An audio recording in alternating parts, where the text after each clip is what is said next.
లూకాసు సువార్త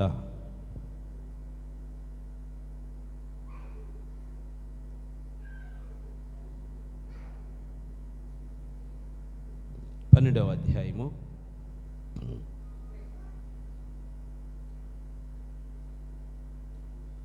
23వ వచనం చదువుకుందాం. లూకాసు సువార్త 12వ అధ్యాయము 23వ వచనము చదువుకుందాం. ఆహారము కంటే ప్రాణమును, వస్త్రము కంటే దేహమును గొప్పవి కావా? ఈ వాక్యం కొరకు ప్రార్థన చేసుకుందాం. ప్రేమ కలిగిన తండ్రి, యేసు నామములో బిడ్డ దీవించు. ఆమేన్. ప్రేమ కలిగిన తండ్రి, మహాపరిశుద్ధుడా, మీ ఘనమైన పాదములకు వందనాలు, స్తుతులు, స్తోత్రాలు చెల్లిస్తున్నాను తండ్రి. సమయంలో ప్రభువా, ఈ వాక్యం ద్వారా మీరు నాతో మాట్లాడండి. అదే రీతిగా ప్రభువా, నీ బిడ్డలతో మీరే మాట్లాడండి. నన్ను తండ్రి కేవలం మీ నోటి బొరగా మాత్రమే వాడుకొని సమస్తమైన మహిమలు, ఘనతలు, ప్రభావాలు మీరే పొందుకోమని నన్ను తండ్రి మీ సిలువు చాటును మరుగుపరుచుకోండి తండ్రి. నీ బిడ్డలతో మీరే మాట్లాడమని నజరేయుడైన యేసు శక్తి కలిగిన నామములో ప్రార్థిస్తూ మీ సువార్త ప్రకటిస్తున్నాను పరమ తండ్రి. ఆమేన్. హల్లెలూయా. చూడండి ప్రియా దేవుని బిడ్డలారా, దేవుని వాక్యం ఎంత చక్కగా మనకు తెలియచేయబడుతున్నదో చూడండి. లూకాసు సువార్త 12వ అధ్యాయము 23వ వచనంలో ఈ మాట రాయబడినది. ఆహారము కంటే ప్రాణమును, వస్త్రము కంటే దేహము గొప్పవి కావా అని ప్రభు చెబుతున్నాడు. మన దృష్టిలో ఈ రెండు వ్యతిరేకం. దేవుని దృష్టిలో వ్యతిరేకమైనవి మన దృష్టిలో వ్యతిరేకంగా ఉంటాయి. అందుకే చూడండి ఎంత చక్క, ఆహారము కంటే ప్రాణం. మనకు ప్రాణం కంటే ఆహారమే ముఖ్యం. దేవునికేమో ఆహారం కంటే ప్రాణం ముఖ్యం, మనకేమో ప్రాణము కంటే ఆహారం ముఖ్యం. ఆహారంలో ఏదైనా చిన్న గట్టిది తగలకపోతే మనకు నిద్ర పట్టదు. ప్రాణం ఏమైపోయినా పర్వాలేదు, చిక్కిని పడిందా లేదా అని చూస్తాం. ఏం పడింది? చిక్కిను పడిందా లేదా, ఏం చేసుకొని చేస్తాం. ఎన్నిసార్లు దీన్ని చేస్తాం. దానికి అంతే ఉండదమ్మా, అంతే ఉండదు. అంటే చూడండి, మన ప్రాణం ఎట్టిపోతుందో మనకు తెలియదు, కానీ ఆహారం మాత్రము సమృద్ధిగా ఉన్నదా లేదా, ఆహారాన్ని సంపాదించుకుంటున్నామా లేదా అన్న ఆలోచన మాత్రమే ఉంటుంది. సమృద్ధి ఆహారం ఉంటే చాలు. ప్రాణం ఎట్టిపోతే మనకేంది? చచ్చేది ఎవడు చూస్తాడులే, ముందు బతికింది ఇప్పుడు చూడట్టున్నాడు. ఇప్పుడు బతికిందే జీవితం, చచ్చింది జీవితం కాదని బ్రతుకుతున్నారు. జాగ్రత్త ప్రియా దేవుని బిడ్డలారా, ఇక్కడ బ్రతికేది గొప్పది కాదు, చచ్చేది గొప్పది. దేవునికి స్తుతి కలుగునగాక. హల్లెలూయా. ఎందుకంటే బైబిల్ చెప్తుంది ఒకటి, దేవుడు నోట నుండి వచ్చి మాట ఒకటి, మనము చేస్తున్నది ఒకటి. దేవుడు చెప్పే మాటకు వ్యతిరేకముగా ప్రవర్తిస్తున్నాం, వ్యతిరేకంగా బ్రతుకుతున్నాం, వ్యతిరేకముగా ప్రవర్తన చేస్తూ ఉన్నాం. అందుకే చెప్తున్నాడు దేవుడు. చూడండి ఎంత చక్కని మాట. తండ్రి, ఆహారము కంటే ప్రాణము, వస్త్రము కంటే దేహము గొప్పవి కావా అంటున్నాడు. మనకేమో వస్త్రమే గొప్పదే. ఇప్పుడు నేను పొరపాటుగా సినిగిపోయిన బట్టలు వేసుకుని వాక్యం చెప్తున్నాను, వింటారా మీరు? అమ్మా వింటారా? ఏంది నేను అంటుంది, నా కూతురు అంటుందో అవతారం మారదనేది అంటుంది. ఏమంటుంది? అమ్మా ఈ అవతారంతో వస్తావా అంటుంది ప్రార్థనకి. అంటే అర్థం ఏంటి మనకి? అమ్మా మన అవతారము కరెక్ట్గా ఉండాలి, పై వస్త్రం ఉంటే కాదు. దేవుడు అది చూడడు. లాజరు వస్త్రం సరిగా లేదు, కానీ తన ప్రాణము చాలా సిద్ధపాటుగా ఉంది. దేవునికి స్తుతి కలుగునగాక. ధనవంతుడు వస్త్రం చాలా సౌందర్యంగా ఖరీదైనవి ఉన్నవి, కానీ తన ప్రాణము భ్రష్టత్వంలో ఉన్నది, తన ప్రాణము భ్రష్టత్వంలో ఉన్నది. అందుకే ప్రియా దేవుని బిడ్డలారా, దేవుడు అందుకే చెప్తున్నాడు మాట, ఎంత ఆహారము కంటేను, ప్రాణమును, వస్త్రము కంటేను దేహము గొప్పవి. దేవునికి స్తుతి కలుగునగాక. వస్త్రమును బట్టి కాదు విలువిచ్చేది. కోటు షూటు వేసుకొని ఊరక తిరిగితే కాదు. ఒక ఆయన వచ్చాడులే, ఆయన కోటు ఎందుకు ఊరక వేసుకుంటారు? కోటు వేసుకుంటే అందరూ అటెన్షన్లు ఉంటారంట. దేంట్లో వేసుకుంటే, కోట్ వేసుకుంటేనంట అందరూ అటెన్షన్లో ఉంటాడంట. అయిపోయి ఎండాకాలమైనను అది చలికాలమైనను లోపల తడిసిపోయి మొద్దవుతున్న పైన కోటు మాత్రం వేసుకొని కూర్చొని వాక్యం చెబుతూ ఉంటాడు. ఎందుకన్నా ఈ కోటు తెప్పలు నీకు తీసే అంటే, అయిపోయిన తర్వాత లేదు ఫ్యాన్ ఏది తిరుగుతాడు పోయి. అంత కరం ఎందుకు, ఏదో మామూలుగా వేసుకొని చెప్తే ఎవరు వినరు. ఎందుకంటే ఆడ పైన కోటు ఉంటేనే చక్కగా చూస్తాం విలువ. అంటే మనం మానవుల యొక్క స్వభావం ఏంటంటే భ్రష్టత్వం. పై సంబంధమైన వాటిని చూస్తారు కానీ లోప సంబంధమైన ఆత్మీయ జీవితం గురించి ఎవరు చూడరు. ఆత్మీయమైన బ్రతికట్ట ఉంది, అది ముఖ్యం. పై వేషధారణ కాదు. వేషధారులుగా బ్రతికే జీవితం అది జీవితము కాదు, కానీ లోపల ఉన్న పరిశుద్ధమైన జీవితమే జీవితం. లాజరు జీవితం పరిశుద్ధమైనదే. బయట ఆయనకు కంపు కొడుతున్నాడు, అసహించుకుంటున్నాడు, చీదరించుకుంటారు ఆయన్ని. సరైన బట్టలేవు, పడుకోవడానికి దుప్పట్లేదు, కప్పుకోవడానికి సరైన స్థితి ఏది బాగలేదు ఆయనకి. అన్నీ కూడా దరిద్రముగా భ్రష్టత్వముగా ఉన్నాడు చూస్తానికి. మానవుని యొక్క జీవిత ప్రకారము ఆయన ఆలోచిస్తే అటువంటి దరిద్రుడు పుట్టకూడదు, పుట్టకూడదు అని కోరుకుంటారు. కానీ దేవుడు అటువంటి పుణ్యాత్ముడు మరలా పుడితే బాగుండు అనుకుంటాడు. దేవుని స్తుతి కలుగునగాక. అటువంటి భక్తిపరుడు పుడితే బాగుండు, వాడు నా రాజ్యంలోనికి వస్తాడు ప్రభు చూస్తున్నాడు. కానీ మనం ఏం చేస్తున్నామంటే ఈ లోకానికి వ్యతిరేకమైన బ్రతుకు, ఈ లోకానికి వ్యతిరేకమైన జీవితం. అందుకే ఆహారం ముఖ్యం కాదు, ప్రాణం. దేవునికి స్తుతి కలుగునగాక. వస్త్రం ముఖ్యం కాదు, దేహం. దీన్ని జాగ్రత్త కాపాడుకోవాలి, దీన్ని జాగ్రత్తగా చూసుకోవాలి. పై వేషధారణ కాదు, పై అలంకరణ కాదు, లేకపోతే పై సంబంధంగా ఉండటం కోసం కాదు. ముందు నీ లోపల జీవితము పరిశుద్ధంగా లేకుండా పైన ఎటువంటి వేషం వేసుకున్నా అది వ్యర్థమే. నేను చెప్పాను కదా, ఒక ఆయన ఏసేలాగా వేషం వేసుకున్నట్టు చెల్లిపోయాడు, డబ్బులు తీసుకొని సంపాదించుకున్నాడు. కానీ అందరు సేవకులు ఏం చేస్తారంటే, ఆయన 1 నెల 2 నెలలో సంవత్సరం వేషం వేసి వెళ్ళిపోయాడు, ఆయన మామూలుగా బ్రతుకుతున్నారు. కానీ వీళ్ళట్ట కాదు, జీవితాంతము అదే వేషంలో బ్రతుకుతున్నారు.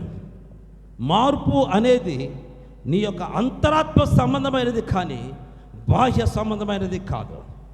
లోపల పరిశుద్ధమైన జీవితం ఎప్పుడైతే మనకుంటుందో, పరిశుద్ధమైన బ్రతుకు ఎప్పుడైతే మనకుంటుందో, నీ ప్రవర్తనలో నీ నడకలో మార్పు కలిగింది. ప్రవర్తనలో నడకంటే మళ్ళీ ఇంకో చోటు పోవచ్చు. విజయ్ చంద్రలా నడవాకండి ప్రవర్తన అంటే. దేవుని స్తుతి కలుగునగాక. ఎట్లాగమ్మా విజయ్ చంద్రలాగా అసలు నడవద్దు. ఎంత పద్ధతిగా నడుస్తాడు విజయ్ చంద్ర. మీరు కూడా బైబిల్ పట్టుకొని ఎట్ట నడుస్తారంటే, అబ్బో అసలు ఎంత పరిశుద్ధుడు ఎక్కడా దొరకలేదని చెప్పేసి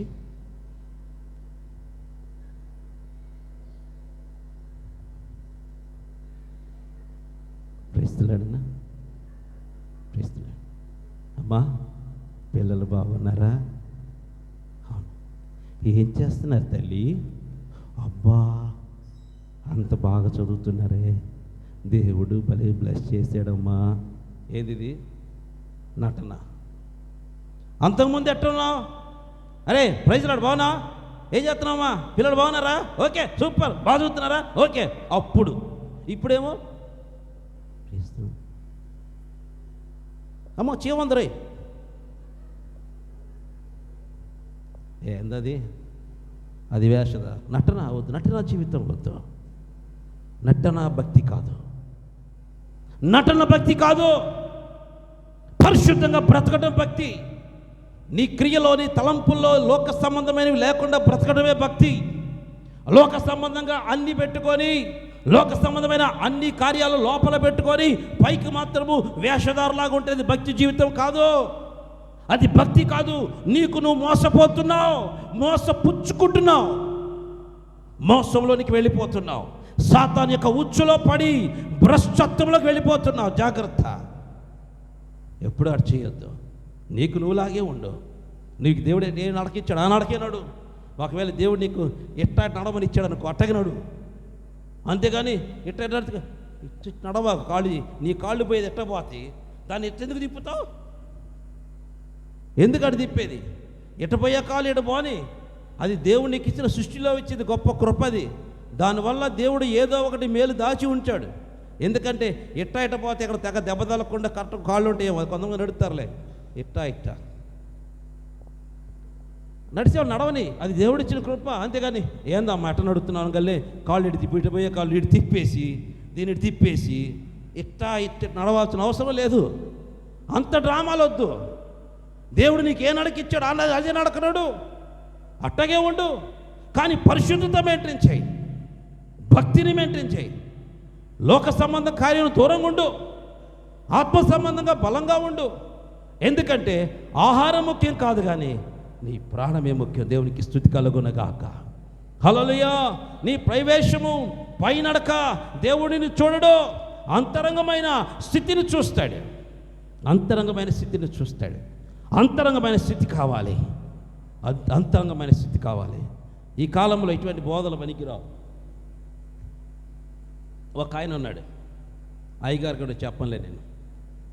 ఆయన పొద్దు లెగిస్తే దేని గురించి చెప్తారంటే ఆశీర్వాదం. ఏంటది? ఆశీర్వాదం. దేవుడిని దీవిస్తాడు. దేవుని ఆశీర్వాదం నీ మీద కొట్టదు. దేవుని దీవెన సామాన్యమైనది కాదు. నువ్వు భయపడుతున్నావా? అస్సలు అధైర్యపడవక్క.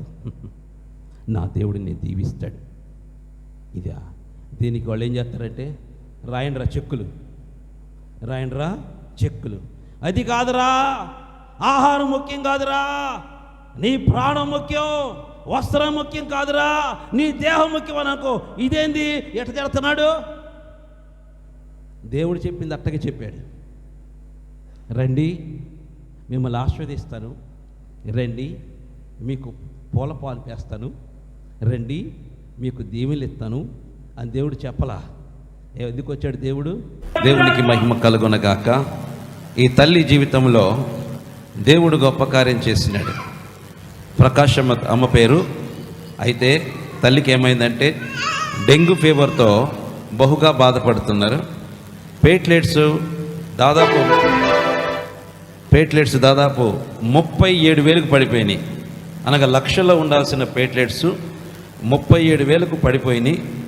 అయితే ఆ సమయంలో ఆ రోజు ఇక్కడ ప్రార్థన కూడిక ఈ హాల్లో మనం పెడుతున్నప్పుడు నేను ఎవరికి ప్రార్థన చేయను, సాయంత్రం మీ కొరకు ప్రార్థన చేస్తాను, స్వస్థత ప్రార్థన అని చెప్పి వెళ్ళిపోయిన తర్వాత అందరు కిందకి వెళితే యేసుబాబు ఏం చేశారంటే, నాన్న అమ్మకు బాగలేదు, ఇంటికి వచ్చి ప్రార్థన చేస్తారా అన్నారు. సరే ఇంటికి వెళ్ళి ప్రార్థన చేసినప్పుడు అమ్మ తినడానికి కూడా ఇష్టపడటం లేదు. అయితే దేవుని యొక్క మహాకృపను బట్టి ఆ తల మీద చేపెట్టి ప్రార్థన చేసినప్పుడు అప్పుడే తినటం ప్రారంభించింది. దేవునికి మహిమ కలుగునగాక. అయితే హాస్పిటల్కి వెళ్లకుండా ఇంట్లో ఉండి దేవుడు స్వస్థపరిచాడు. ప్రైజ్ ది లార్డ్, హల్లెలూయా. మరలా ప్లేట్లెట్స్ మొత్తం మరలా చక్కగా మంచిగా వచ్చేసింది, మంచి ఆరోగ్యం తినబడింది. అమ్మ అప్పుడు అనిందో, హాస్పిటల్ తీసుకెళ్లకుండా సూదేపీకుని ఇంట్లో పెడుతున్నారు, నన్ను ఏం చేయాలనుకుంటున్నారు అని చెప్పింది. కానీ దేవుని మహాకృపను బట్టి యేసయ్య ఒక్క సూది లేకుండా దేవుడు ముట్టి బాగు చేశాడు. దేవునికి మహిమ కలుగునగాక. హల్లెలూయా. తల్లి మీద ఎంత ప్రేమ దేవుడికి ఉందో చూడండి. నిజముగా ఈ ప్రేమ సామాన్యమైన ప్రేమ కాదు. ఇంకొక సాక్ష్యం ఏంటంటే, అమ్మకు చెవులో సౌండ్లు వస్తాయంట. పోయిన ఆదివారం ప్రార్థనలో సౌండ్లు కూడా పోయినాడు. దేవునికి మహిమ కలుగునగాక. చక్కగా వినపడుతుంది. దేవుని మహాకృప. ఈ సాక్ష్యమును దేవుడు మనతో పంచుకోవడానికి కృపగల తండ్రి కృప చూపాడు. ఎంత గొప్ప కార్యము! అంటే డెంగ్యూ ఫీవర్ తగ్గడం అంటే ఒక రోజుకి హాస్పిటల్లో ఎవరికైనా ఫీవర్ వస్తే దాదాపు ఒక 30,000 తక్కువగా ఖర్చు కాకుండా అవుతాయి పైనే.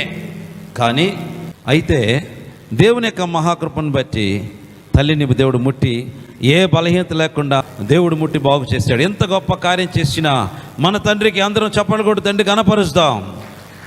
హల్లెలూయా, హల్లెలూయా, హల్లెలూయా.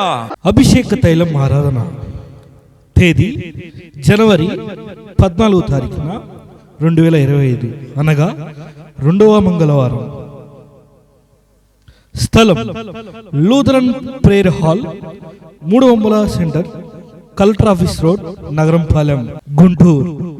సమయం మా మొదటి ఆరాధన ఉదయం 10 గంటల నుంచి 1 గంట వరకు. మరియు సాయంత్రం 6 గంటల నుండి 9 గంటల వరకు. అనారోగ్యంతో బాధపడుతున్నారా? సమస్యలతో ఇబ్బంది పడుతున్నారా? ఎవరికి చెప్పుకోలేని బాధలు నిన్ను వెంటాడుతున్నాయా? సాతాను శక్తులతో పీడించబడుతున్నారా? స్వస్థత కొరకు ఎదురు చూస్తున్నారా? అయితే రండి, మీ సమస్యలన్నిటికీ ఒకే ఒక పరిష్కారం, ప్రార్థన. రండి, మీ సమస్యల కొరకు పాస్టర్ పి అనిల్ కుమార్ గారు వ్యక్తిగతంగా వచ్చిన ప్రతి ఒక్కరికి ప్రత్యేకమైన ప్రార్థన చేసేదరు. ఆహ్వానించువారు బ్రదర్ నాని గారు మరియు బ్రదర్ పి ఎబెనేజర్ పాల్ గారు. దేవునికే మహిమ. అమ్మ విషయంలో కూడా దేవుడు గొప్ప కార్యం చేశాడు. బైక్ మీద పోతుంటే కింద పడి నడుములు ఇరిగిపోయినాయి, వెన్నుపూస కూడా ఇరిగింది, వెన్నుపూస కూడా విరిగిపోయింది. అయితే హాస్పిటల్కి వెళ్ళినప్పుడు డాక్టర్ ఆపరేషన్ చేయాలని చెప్పారు. అప్పుడు మరి ప్రార్థన చేసమ్మా, ఆపరేషన్ మాత్రం చేయించుకోకండి, దేవుడు అమ్మను లేపుతాడు, ఏ ఆధారపడవాకండి అని చెప్పినప్పుడు అద్భుతముగా తల్లి పక్షం దేవుడు కార్యం చేశాడు. ఇప్పుడు ఏ ఆపరేషన్ లేకుండా ఆమె చక్కగా నడుస్తుంది. దేవునికి మహిమ కలుగునగాక. హల్లెలూయా. నడు విరిగిపోయిన వాళ్ళకి కాళ్ళు చేతులు పడిపోతాయి, కాళ్ళు పడిపోతాయి. అమ్మకి కాళ్ళు పడలేదు, చేతులు పడలేదు. నా ప్రభు, నా యేసయ్య తల్లిని ముట్టి బాగు చేశాడు. దేవునికి మహిమ కలుగునగాక. ఎంత గొప్ప కార్యం చేసిన దేవునికి అందరూ చేతులెత్తి ఆకాశం చేతి ప్రభుకు స్తోత్రం చెల్లిద్దాం. స్తోత్రం, స్తోత్రం. అభిషేక తైలం ఆరాధన తేదీ జనవరి 14వ తారీఖున 2025, అనగా 2వ మంగళవారం. స్థలం లూథరన్ ప్రేయర్ హాల్, 3 అంబుల centre, collector office road, Nagarampalem, Guntur. సమయం మా మొదటి ఆరాధన ఉదయం 10 గంటల నుంచి 1 గంట వరకు మరియు సాయంత్రం 6 గంటల నుండి 9 గంటల వరకు. అనారోగ్యంతో బాధపడుతున్నారా? సమస్యలతో ఇబ్బంది పడుతున్నారా? ఎవరికి చెప్పుకోలేని బాధలు నిన్ను వెంటాడుతున్నాయా? సాతాను శక్తులతో పీడించబడుతున్నారా? స్వస్థత కొరకు ఎదురు చూస్తున్నారా? అయితే రండి, మీ సమస్యలన్నిటికీ ఒకే ఒక పరిష్కారం, ప్రార్థన. రండి, మీ సమస్యల కొరకు పాస్టర్ పి అనిల్ కుమార్ గారు వ్యక్తిగతంగా వచ్చిన ప్రతి ఒక్కరికి ప్రత్యేకమైన ప్రార్థన చేసేదరు. ఆహ్వానించువారు బ్రదర్ నాని గారు మరియు బ్రదర్ పి ఎబెనేజర్ పాల్ గారు. అంకుల్, మీ పేరు? నా పేరు కృష్ణ. అంకుల్, మీరు ఈరోజు అభిషేక ఆరాధనలో మీరు స్వస్థత పొందుకున్నారు, దాని గురించి మీరు 2 మాటలు చెప్పండి. నాకు దేవుడు చాలా మేలు చేశాడు. నేను గత 30 సంవత్సరాల నుంచి దేవుని నమ్ముకొని ఉన్నాను. ఇక్కడ ఈ చర్చికి, ఈ సంఘానికి వచ్చిన తర్వాత నాకు మంచి ఆదరణ నాకు కలిగింది. మంచి అద్భుతాలు ఇక్కడ జరుగుతున్నాయి. నాకైతే మోకాళ్ళ నొప్పులు ఉన్నాయి. ఆ మోకాళ్ళ నొప్పులు నాకు ఈ ఆరాధనలో, ఉదయకాల ఆరాధనలోనే నాకు మంచిగా స్వస్థత కలిగింది. నొప్పులు అనేది తగ్గిపోయింది. నాన్న ప్రేయర్ చేస్తే మోకాలు పట్టుకొని నా మోకాళ్ళ నొప్పులు తగ్గిపోయాయి. అందుని బట్టి దేవునికి నేను కృతజ్ఞత చెల్లించుకుంటున్నాను. నేను ఎప్పుడు దేవునికి రుణపడి ఉంటాను. Praise Lord. Praise Lord. ఇవాళ మన మధ్యలో సహోదరి సలోమి గారు ఉన్నారు. ఆవిడ ఈరోజు అభిషేక ఆరాధన తైల ప్రార్థనకి వచ్చినప్పుడు తను పొందుకున్న స్వస్థత గురించి, అలాగే అంతకుముందు తను ఎలా ఉండేది, తర్వాత తను ఎలా ఉండేది అనేది తను చెప్పాలనుకుంది. కానీ భయం మూలాన, కొద్దిగా చెప్పలేని మూలాన ఆవిడ ద్వారా నేను చెప్తున్నాను. సో సలోమి అక్కగారి సాక్ష్యం ఏమనగా, అంతకుముందు తను ప్రార్థనకి రాకముందు తన చెయ్యి ఏదైతే ఉందో మీరు చూస్తున్నట్లయితే అది కొంచెం ఇలా లేచేది కాదు, అసలు పూర్తిగా కిందకే ఉండేది, ఇలా జస్ట్ స్టేబుల్గా ఉండేది కాదనమాట. లిఫ్ట్ చేయడానికి అక్కకి వచ్చేది కాదు. బట్ ఎప్పుడైతే నాన్న ప్రార్థన చేసి ఆ చేయిని ముట్టినప్పుడు, ప్రార్థించినప్పుడు తను పూర్తిగా విశ్వసించి నమ్మి ప్రార్థన చేసుకుంది. యేసయ్య నన్ను ఈరోజు ముట్టాలని ఎలాగైనా తను ప్రార్థన చేసుకొని వచ్చింది. సో తండ్రి ఆశపడ్డ ప్రాణాన్ని తృప్తిపరిచే దేవుడు కనుక ఆవిడను ముట్టి మరి చేతిని స్వస్థపరిచాడు. ఇప్పుడు తనైతే పూర్తిగా తన చేతిని లిఫ్ట్ చేయగలుగుతుంది, అలాగే తిప్పుతుంది కదా. ఏదో ఒకసారి చూపిస్తారా? దేవునికి మహిమ కలుగును గాక. Praise the lord.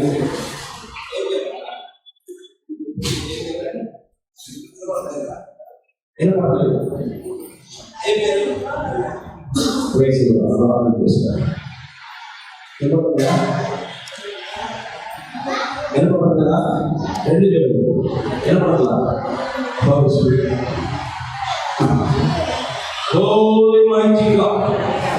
సమయంలో బిడ్డగా ప్రార్థన చేస్తున్నా. ఈ చెమట మీరు ముట్టడం స్వస్థపరచడం ఇప్పుడే మీరు ఆపరేట్ చేస్తున్నా.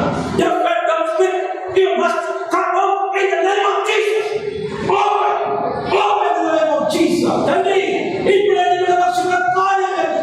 ఈ చెవులు నూతన పచ్చలు రేపు కాక మీ రక్తంతో ముద్రిస్తూ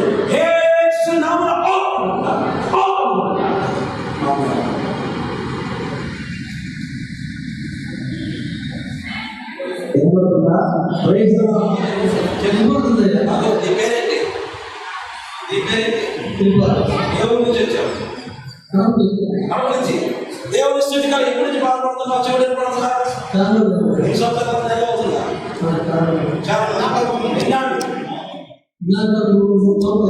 మూడు సంవత్సరాలు వచ్చి నీ పేరేంటయ్యా? తిరుపతి. దేవుని మహిమ కలగలుగాక.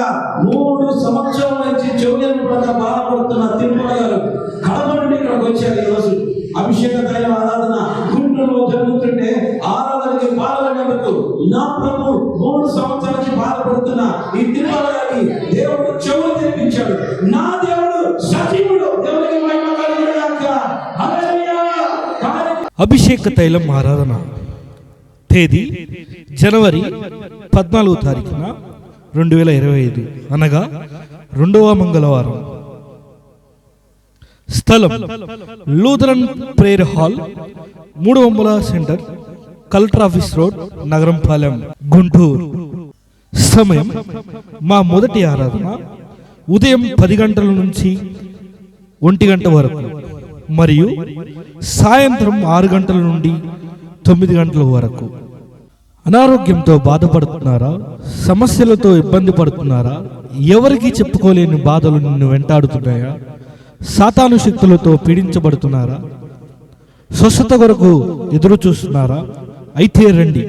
మీ సమస్యలన్నిటికీ ఒకే ఒక పరిష్కారం, ప్రార్థన. రండి. మీ సమస్యల కొరకు పాస్టర్ పి అనిల్ కుమార్ గారు వ్యక్తిగతంగా వచ్చిన ప్రతి ఒక్కరికి ప్రత్యేకమైన ప్రార్థన చేసేదరు. ఆహ్వానించువారు బ్రదర్ నాని గారు మరియు బ్రదర్ పి ఎబెనేజర్ పాల్ గారు. నాగేశ్వరరావు ఈయన తల ఒకసారి చూడండి. ఒక సైడ్ పుచ్చి మొత్తం వదిలిపోయింది. అయితే ఆ సమయంలో ఈయన కోమాల్లో ఉన్నాడు. కోమాల్లో ఉంటే ఆ జనరల్ హాస్పిటల్లో జాయిన్ చేశారు. ఆ పుచ్చి తీసి ఆపరేషన్ చేసి ఈయన డొక్కలో పెట్టారు. డొక్కలో పెట్టిన తర్వాత హాస్పిటల్లో నాకు ఫోన్ చేశారు. అన్నా, నా అంకుల్ నాదే, నా అయ్యగారు నా కోసం, మా ఆయన కోసం ప్రేయర్ చేయండి. ఆ యాక్సిడెంట్ లో పడి బ్లడ్ క్లాట్ అయిందని, లోపల బ్లడ్ క్లాట్ అయింది అని చెప్పారు. ఆ సమయంలో ఫోన్ తీసుకెళ్లి చెవులో పెట్టినమా అని ఎప్పుడప్పుడు ఫోన్ తీసుకెళ్లి చెవులో పెట్టింది. వెంటనే ప్రార్థన చేశారు. నేను నాగేశ్వరరావు ప్రార్థన చేసినప్పుడు దేవుడు గొప్ప కార్యం చేశాడు. ఆ బ్లడ్ క్లాట్ ని ఆపరేషన్ చేసి తీసి బతికిన వాళ్ళు ఎంతవరకు లేరు. దేవునికి మహిమ కలుగునగా. చాలా మంది చనిపోయినారు. ఈ పుచ్చి ఓపెన్ చేస్తే, ఈ డొక్కలో పెడితే వాళ్ళు చచ్చిపోవడం తప్ప బతికిన లేదు. కానీ ఈ నాగేశ్వరరావుని దేవుడు కనికరించాడు. ఆ ప్రార్థన చేసిన తర్వాత ఆపరేషన్ దేవుడు ఆ క్లాట్ తీసేశాడు. అయితే ఆ యొక్క డొప్ప లోపల పెడతాం వల్ల అనేక దినాలు పెడతాం వల్ల అది డ్యామేజ్ అయిపోయి తీసి బయటపడేశారు. మరలా పుచ్చి దొరికిందా అని ఎట్లా ఉండని పంపించారు. ఇది తండ్రి సాక్ష్యం కోసం దేవుడి స్థితికరంగా హల్లెలూయా. చూడండి, తలగేదో పక్కనంతా కూడా ఇదైపోయింది. దగ్గర చూడాలి, దగ్గర చూస్తుంది. ఇలా తలంతా కూడా ఒక పక్కకి ఇదైపోయింది. చూడండి ఎంత భయంకరంగా. ఆ భయంకరమైన పరిస్థితి.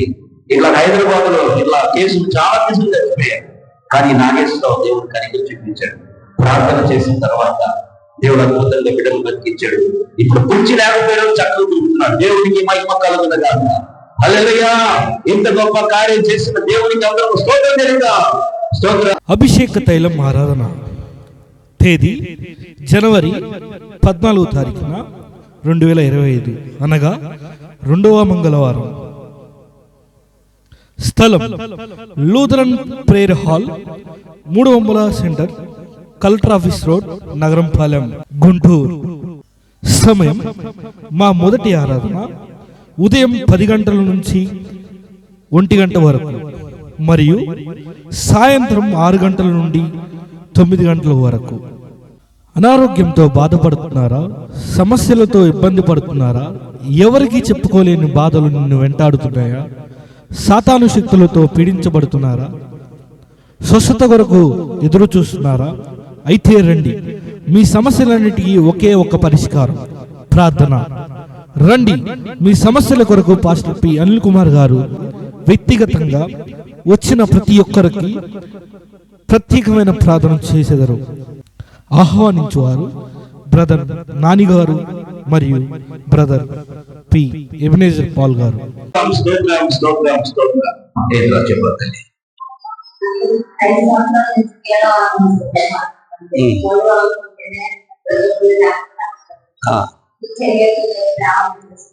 ఇప్పుడు లేవట్లేదు, చెయ్యి అస్సలు లేవట్లేదా? లెగిస్తే ఏం చేస్తావు? ఇంటికి వెళ్ళిపోతావా? దేవుని పని చేస్తా నమ్మకం ఉంటావా? బైబిల్ ఆడబెట్టు. In the name of Jesus. స్తుతి కలుగునగా, స్తుతి కలుగునగా. హోలీ స్పిరిట్ గాడ్, కుమార్తె కోసం ప్రార్థన చేస్తున్నాను ప్రభా. బిడ్డలు జ్ఞాపకం చేసుకోండి. చెయ్యి లేపలేని స్థితిలో ఉన్న నీ బిడ్డ కోసం ప్రార్థన చేస్తున్నాను. యేసు నామములో, యేసు రక్తములో ఇప్పుడే పరిపూర్ణమైన స్వస్థత నీ బిడ్డకు అనుగ్రహిస్తున్నాను. In the name of Jesus. రక్తంలో క్రీస్తు మీ శక్తి యేసు నామములో ప్రార్థించండి, పెట్టుకుంటాను ప్రభుత్వం. ఆమేన్, ఆమేన్, ఆమేన్, ఆమేన్. లేపు in the name of Jesus. హల్లెలూయా. ఇంకా లేపు, ట్రై చేయి. బాగుందా ఇప్పుడు? Praise the lord. లేస్తున్నావా? ఇందాక ఎప్పుడో లేచి చెయ్యి అసలు లేవలా. లేపు ఇంకొకసారి. దేవునికి మహిమ కలుగునగాక. హల్లెలూయా. చూడు, కుమార్తె చెయ్యి లేపలేకుండా ఎట్లా ఉంది. ప్రార్థన చేసిన తర్వాత ఎక్సైజ్ చేస్తాం. దేవుడు శుద్ధి కలుగునగాక. హల్లెలూయా. దేవుడు చేసిన కార్యం ప్రభువుకి స్తోత్రం చెల్లిద్దాం. చేతులు ఏమైంది?